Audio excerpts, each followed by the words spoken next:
کیونکہ خدا کی ہر صفت مظہر مانگتی ہے. خدا آپ کو سلامت ہو. ہر صفت مظہر مانگتی ہے. کریم ہے کیسے پتہ چلے؟ اس نے آل محمد کو بنایا. ان کے کرم کو دیکھو مجھے کریم مانو، ان کے رحم کو دیکھو مجھے رحیم مانو. تب کیسے پتہ چلے کہ وہ غائب کیسا ہے؟ تو اس نے حجت خدا کو بھیجا کہ میری اس صفت کا مظہر ہے قائم آل محمد،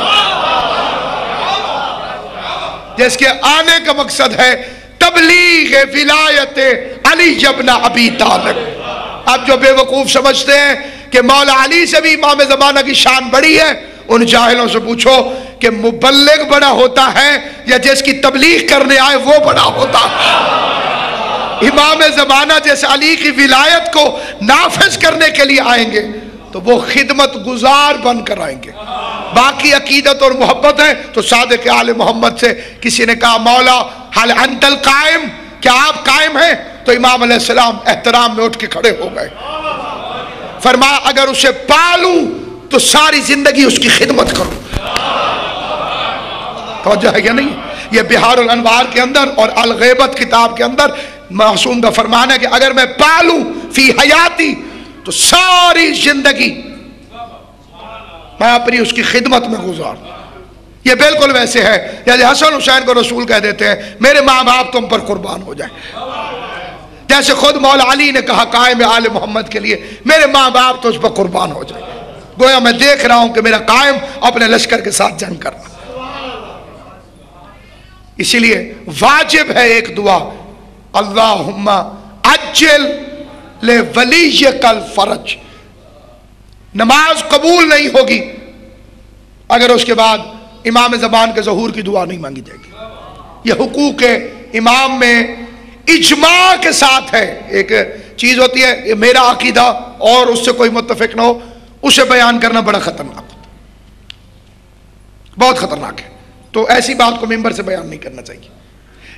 اجماع ہو جس پر علماء کا، سگان دنیا کا نہیں. جو ہمارے علماء ہیں جس پر شیخ توسی علیہ رحمہ، علامہ ہلی علیہ مقامو متفق ہیں کہ ہر نماز کے بعد جو بندہ، دیکھیے کچھ نمازی کے لیے واجبات ہے. مثلا ایک تو دعا ضرور اس سے مانگنی چاہیے.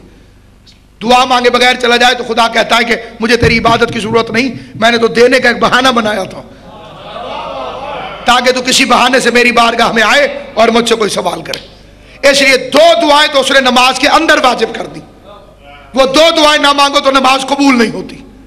پہلی دعا ہے اہدنا الصراط المستقیم، صراط مستقیم پہ قائم رکھ. دوسری دعا ہے اللہم صلی علی محمد و آل محمد. یہ دو دعائیں ہیں اور دونوں واجب. درود بھی تو دراصل ایک دعا ہے. پھر اس کے بعد تہذیب آل محمد کی سکھائی ہوئی. جس کے گھر نماز پڑھی ہے اس کے لیے دعا مانگو، نہیں مانگو گے تو نماز قبول نہیں ہے. پہلی دعا صاحب خانہ کے لیے مانگو جس کے گھر میں تم نے نماز پڑھی ہے. اور دوسری لازم اور واجب دعا حجت خدا کے لیے. اور کبھی بہت جلدی میں ہو، صاحب خانہ کے لیے نہیں مانگ سکتے ہو تو صرف امام کے ظہور کی دعا مانگو. اس میں تمہاری بھی دعا ہو گئی، گھر والے کی بھی بھلائی کی دعا ہو گئی. جس کے گھر پڑھے ہو امام کے ظہور کی دعا اس کی بھلائی کے لیے بھی. یہ ماہ رمضان جب آتا ہے تو اس کے اندر ایک دعا مانگی جاتی ہے اور اکثریت کو نہیں معلوم کہ وہ دراصل امام زمان کے ظہور کی دعا ہے. اللہم اکس کل عریان، خدایا سب ننگوں کو کپڑے دے دے، سب بھوکوں کو کھانا دے دے. اللہم اشفا کل مریض، ہر مریض کو شفا دے دے، ہر بھٹکے ہوئے کو وطن واپس بھیج دے. یہ امام زمان آئیں گے تو ہوگا. یہ اصل میں امام زمان علیہ السلام کے ظہور مبارک کی دعا ہے کہ خدا یہ کر دے یہ کر دے. وہ جتنا کچھ ہے یہ سب کچھ حضرت کے ظہور کے بعد ہے اور سب سے بڑی دعا ہے اور سب سے اہم ترین دعا ہے. لوگ اتنی دعا مانگیے کہ لوگ آپ کو دیوانہ سمجھنا شروع کر دیں. ایسی دعا مانگیے، ایسی کئی ہستیاں گزری ہیں پہلے والے آئمہ کے زمانے میں، پانچویں امام کے زمانے میں، چھٹے امام کے زمانے میں، کہ وہ یا قائم یا قائم یا قائم کہتے ہوئے مسجدوں میں پھرتے تھے اور لوگ انہیں دیوانہ سمجھتے تھے. اسی لیے امام کی حدیث ہے کہ اگر کوئی امام کا انتظار کرتے ہوئے اپنے گھر میں بھی مر گیا اور اس کے دل میں ہوا کہ کاش امام آ جائیں، تو امام فرماتے ہیں وہ اپنے گھر میں نہیں بلکہ امام کے خیمے میں مرا، اور جو انتظار کرتا وہ مرا شہید مرا، اور جو انتظار کرتا وہ مرا۔ مومن قبروں میں دوڑ پڑیں گے۔ امیر المومنین نے اپنے خطبے فرمایا جب حضرت کا ظہور ہوگا تو مومن قبروں میں دوڑ پڑیں گے دوسری قبروں کے مردوں کو جگانے کے لیے کہ اٹھو میرا مولا آ گیا، اٹھو میرا مولا آ گیا۔ اور وہ جواب جو میں نے کل پہ چھوڑا ہے اس کو بھی میں ائمہ معصومین علیہ الصلوۃ والسلام کی زبان طاہر سے اور علماء کرام کے واقعات سے عرض کروں گا کل کی مجلس میں کہ حضرت کے ظہور میں دیر کیوں ہو رہی ہے۔ حتمی تاریخ جو قرآن نے لکھی ہے حضرت کے ظہور کی وہ کیا ہے؟ قرآن نے جو صاف صاف بتایا ہے کہ امام کب آئیں گے، اس بات کے ساتھ کہ جو تعین کرے وہ جھوٹا ہے۔ کوئی کہے کہ امام فلاں دن آ رہے ہیں، جھوٹا ہے، معصوم نے کہا، کیونکہ یہ خدائی سیکریسی ہے، اسے کسی پہ ظاہر ہی نہیں کیا گیا۔ امام سے بھی امام کی تلوار کہے گی اخرجو یا ولی اللہ، اے اللہ کے ولی خروج فرمائی، خروج فرمائی۔ اور اس سلسلے میں ایک چھوٹا سا واقعہ اسے جلدی سے بیان کر دیتا ہوں کیونکہ زندگی پر اعتبار نہیں۔ کیوں تاخیر ہو رہی ہے؟ یہ سوال آج سے 140 سال پہلے نجف اشرف میں پیدا ہوا، اور 140 سال پہلے کا نجف کتنا پاک و پاکیزہ ہوگا تصور کیا جا سکتا ہے۔ جب ڈش اینٹینا نہیں تھا، جب کیبل کی بیماری نہیں آئی تھی، جب ٹی وی نہیں تھا، جب ریڈیو نہیں تھا، یعنی شیطان اپنے ہتھیاروں سے جب لیس نہیں ہوا تھا، اس زمانے کا نجف۔ اور ایک ایسے عالم سے مسئلہ پوچھا گیا کہ جو خوف خدا رکھتا تھا، آیت اللہ بے بہانی، انہوں نے 100 علماء کو طلب کر لیا، بڑی توجہ سنیے، 100 علماء کو طلب کر لیا،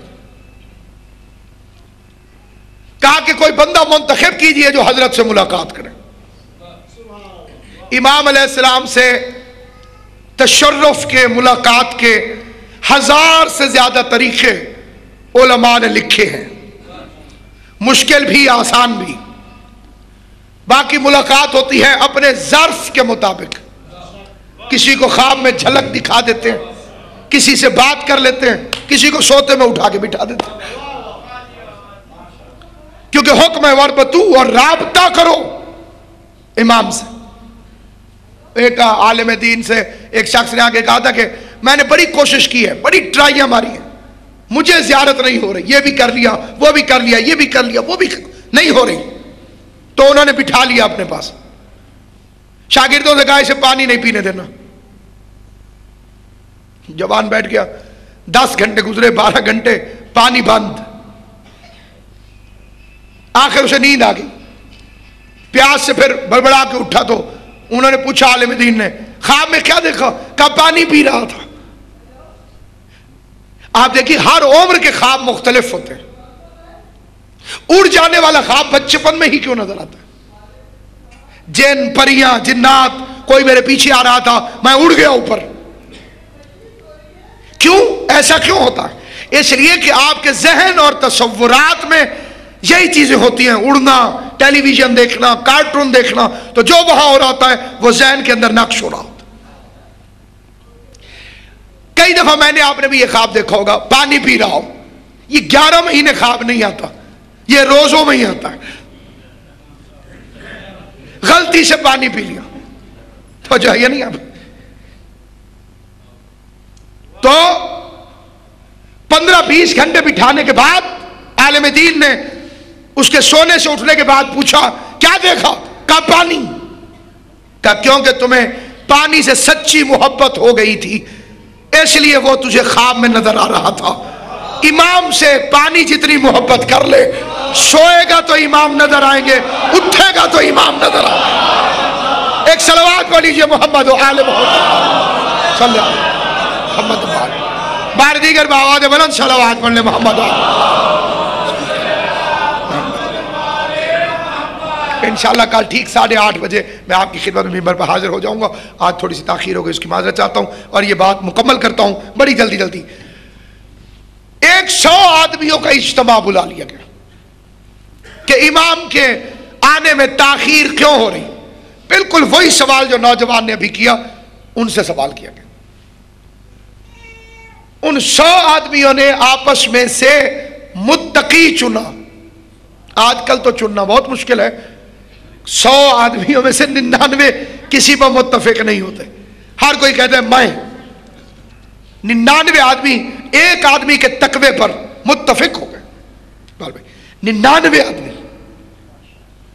140 سال پہلے کا نجف، اس میں پرہیزگار علماء کا اجتماع اور ساروں کا ایک پر متفق ہو جانا کہ یہ ہم سے سینئر ہے، زیادہ متقی ہے، زیادہ پرہیزگار. اسے کہا گیا امام سے رابطہ کرو اور پتہ کرو مولا خالی 313 چاہیے اور آپ نہیں آ رہے. ان روایات پر بھی آپ کی خدمت میں انشاءاللہ بشارت زندگی عرض کروں گا. 313 خالی 313. اس پر ہمارے کئی حضرات جب غصے میں آتے ہیں تو وہ کہتے ہیں ایک ایک مجلس میں 10-10 ہزار آدمی ہوتے ہیں، 313 اکٹھے نہیں ہو رہے. بولے 313 ابھی کیوں نہیں آ رہے؟ بولو. انہوں نے 3 دن روزے رکھے، سورہ مزمل کا عمل کیا. یہ وہی عمل ہے کہ جو ملاقات با امام زمان نامی کتاب کے اندر آغا حسن ابتہی نے تحریر فرما دیا. انہوں نے وہ عمل کیا. 3 دن جاگنا تھا مسلسل، دن رات. اور وہ عابد شب زندہ دار مشہور تھا کہ ایک مہینہ ہی نہیں سوتے، عبادت کرتے رہتے ہیں. غذا مختصر، ہر وقت وضو، غسل، پاکیزگی، طیبی، طہار. کبھی نہ سونے والا 3 دن کے چلے میں تیسرے دن سو گیا.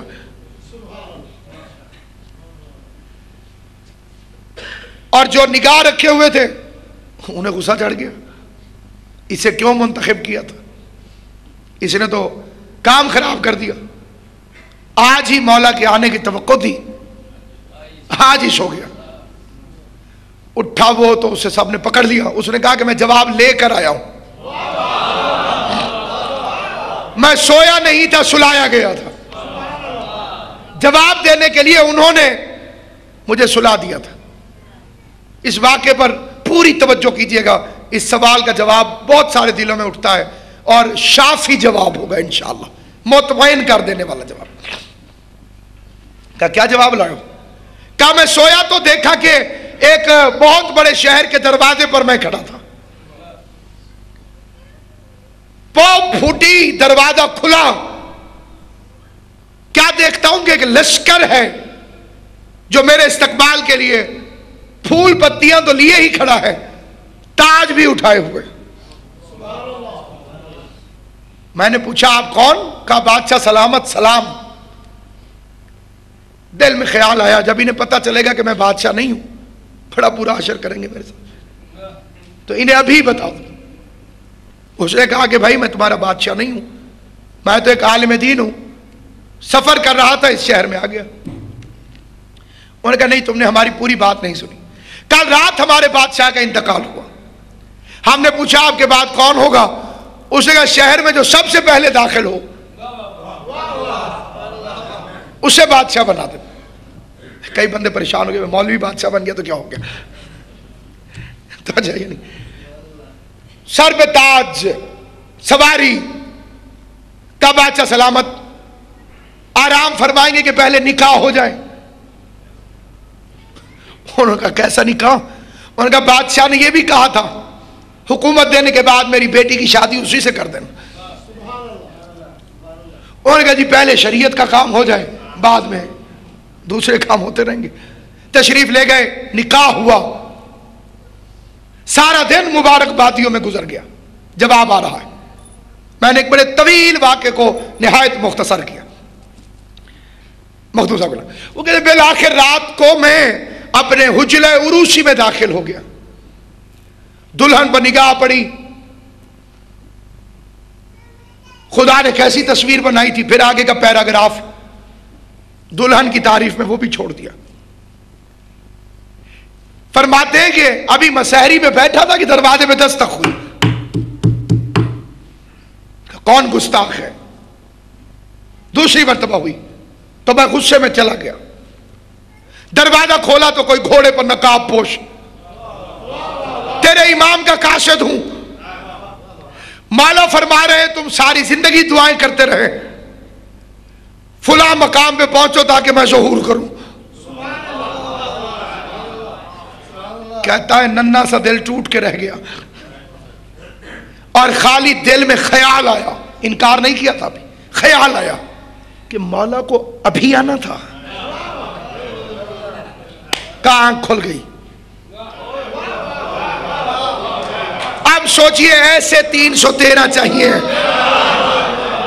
10,000 میں سے نکال کے دکھائیے، ہے کوئی؟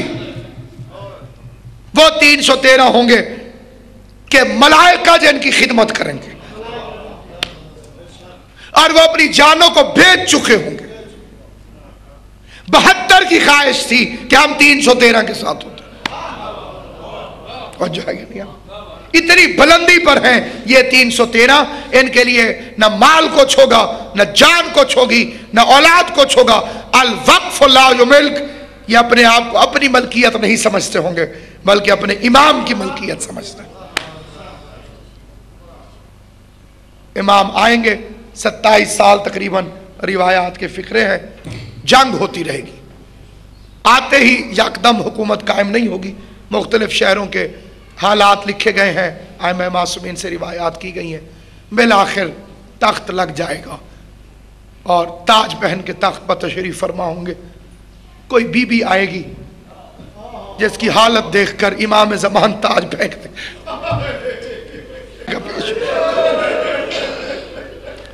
اور علماء لکھتے ہیں ایک درد بھری چیخ دروازے سے آئے گی جس میں کہا جائے گا مہدی میں دنیا کی عدالتوں سے خالی لوٹائی گئی. یہ وہی موقع ہوگا جب میرا مولا مدینے آئے گا، فاطمہ زہرا کے غاصبوں کو قبروں سے نکالے گا، امام زمان انہیں سولی پر لٹکائیں گے، اور جب وہ سولی پہ لٹکے ہوئے ہوں گے اس وقت فاطمہ ایک گٹھڑی اٹھائیں گی اور وہ گٹھڑی مہدی کو بلا کے دکھائیں گی. نہیں معلوم اس وقت کیا عالم ہوگا امام زمان کا، جو خون کے آنسو پردے میں بیٹھ کے رو رہے ہیں. جب وہ سامنے گٹھڑی آئے گی تو امام زمانہ اسے کھولیں گے تو اس کے اندر دروازے کی جلی ہوئی لکڑیاں موجود ہوں گی. رو کے کہیں گی مہدی یہ میرے دروازے کی جلی ہوئی لکڑیاں ہیں. اگلا فقرہ سادات سے دلی معذرت چاہ کے پھر روایت کا پڑھنا چاہتا ہوں. امام زمان لکڑیوں کو دیکھیں گے تو بے پناہ ماتم شروع کر دیں گے. بی بی اپنے بچے کے دونوں ہاتھوں کو تھامیں گی اور پھر کہیں گی مہدی ان لکڑیوں کو سونگ کے دیکھ، ان میں سے میرے محسن کے خون کی خوشبو آ رہی. میں دروازے میں کھڑی ہو کے تڑپتی رہی اور یہ ظالم میرے دروازے کو دھکے دیتے ہوئے میرے گھر کے اندر. پہلا انصاف، حجت خدا، پہلا مقدمہ سیدۃ النساء العالمین کا سماعت. خدایا جب بی بی اپنا مقدمہ پیش کرے تو بی بی کے دشمنوں پہ ہماری لعنت کو بھی شمار کر لے.